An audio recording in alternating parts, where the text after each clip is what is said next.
मैं शुरुआत स्वामी जी आपसे कर रही हूं। सवाल मेरा यह है कि सनातन धर्म का इतना विस्तार है, वो इतना व्यापक है, क्या आपको लगता है कि बिना किसी राजनीतिक मंशा के आप एक धर्म की आड़ लेकर, आप सनातन धर्म की आड़ लेकर हिंदू राष्ट्र का आवाहन कर रहे हैं? क्या ये सही है? एक धर्म गुरु का, एक शास्त्री जी का ऐसा कहना? नहीं, शास्त्री जी बोल रहे थे हिंदू राष्ट्र की परिकल्पना वीर सावरकर ने दिया था और उसके पहले से हिंदू राष्ट्र की आ रही है। और जिस गांधी जी जिसको राष्ट्रपिता बोलते हैं वो भी राम राज्य की परिकल्पना को साकार करने के पक्षधर थे। तो हिंदू राष्ट्र की मांग अगर पंडित धीरेन्द्र शास्त्री कर रहे हैं तो गलत थोड़े है। हिंदू राष्ट्र तो हमारे महापुरुषों का स्वप्न है और हिंदू राष्ट्र होना ही चाहिए। जब पाकिस्तान मुस्लिम राष्ट्र हो गया, बांग्लादेश मुस्लिम राष्ट्र हो गया, तो ये हिंदुस्तान हिंदू राष्ट्र क्यों नहीं? संवैधानिक तरीके से संसद से हिंदू राष्ट्र होना चाहिए, ताकि तभी जाकर के अनेक समस्याएं समाप्त हो जाएंगी। चाहे जनसंख्या नियंत्रण कानून हो, चाहे जो है पर्दा वाली व्यवस्था हो, चाहे हिजाब की व्यवस्था, इस कई ऐसे अनायास जो समस्याएं खड़ी हुई है देश में वो खत्म हो जाएंगी, विवाद खत्म हो जाएगा। इसलिए हिंदू राष्ट्र सबके लिए जरूरी है। और हिंदू राष्ट्र का मतलब ये नहीं कि किसी को भगा देना, मुसलमान को हटा देना है, किसी वर्ग को। हिंदू राष्ट्र में किसी की तुष्टीकरण नहीं होगी। जहां पे तुष्टीकरण, जहां पे किसी प्रकार का भेदभाव नहीं होगा, उस हिंदू राष्ट्र की बात हो रही है, उस राम राज्य की बात हो रही है। तो वो बनने में किसी प्रकार की समस्या नहीं होनी चाहिए और संवैधानिक तरीके से जो बने, जो संसद से बने।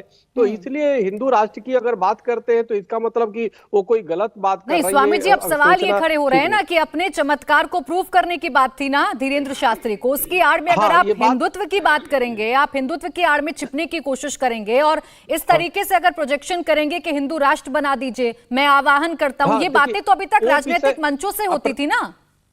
प्राची जी, वो विषय अलग है, वो चमत्कार है या क्या है वो विषय वो में है। लेकिन अनेक प्रकार, अब जब प्लास्टिक के बंदूक से एक मौलाना जो है भूत भगाते दिखाई दे रहे हैं, उस पे कोई मानव जी ने प्रश्न नहीं उठाया। एक पादरी जो है सरेआम जो है वो जो अपने कंबल से छू करके दुपट्टे से लोगों के भूत प्रेत दौड़ा रहे हैं, उस पे कोई नहीं दिखाई दिया। लेकिन धीरेन्द्र शास्त्री इसलिए कि वो तिलक लगाए हुए, इसलिए कि वो सनातनी है, इसलिए उनको टारगेट किया जाना, हमें लगता है इससे बड़ा अन्याय नहीं हो सकता कि हिंदुस्तान में ही हिंदू सनातनी धर्मियों को ही टारगेट करना। स्वामी जी, सवाल ये था ना कि धार्मिक मंचों से आप हिंदू राष्ट्र की अगर बात करेंगे तो फिर सवाल खड़े होंगे। ये तो अभी तक राजनीतिक मंचों से हुआ करता था ना, सवाल खड़े होंगे कि क्या कोई राजनीतिक मंच है क्या? मैं लौटूंगी आपके पास। इस बीच एक बड़ी खबर आ रही है। अभी अभी बाबा बागेश्वर धाम सरकार यानी पंडित धीरेन्द्र शास्त्री ने हिंदू राष्ट्र पर बड़ा बयान दिया है। उन्होंने क्या कहा, आइए आपको सुनवाते हैं।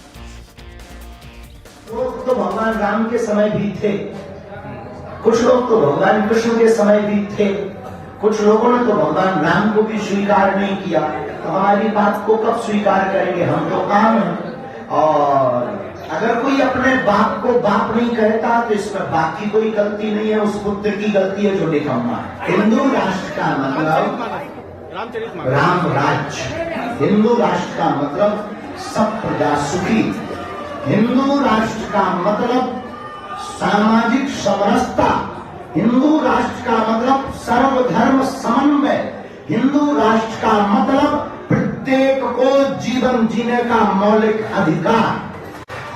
तो अगर ये गलत है तो हमें लगता है कि हमसे ज्यादा बेहतर गलत कोई नहीं हुआ है। रामचरितमानस को राष्ट्रीय ग्रंथ बना देना चाहिए, आपने मांग की है। तो राम राज्य तभी आएगा जब रामचरितमानस राष्ट्रीय ग्रंथ होगा। तो राष्ट्रीय ग्रंथ रामचरितमानस होगी तो राम राज्य जाएगा, राम राज्य जाएगा तो भारत हिंदू राष्ट्र बनेगा।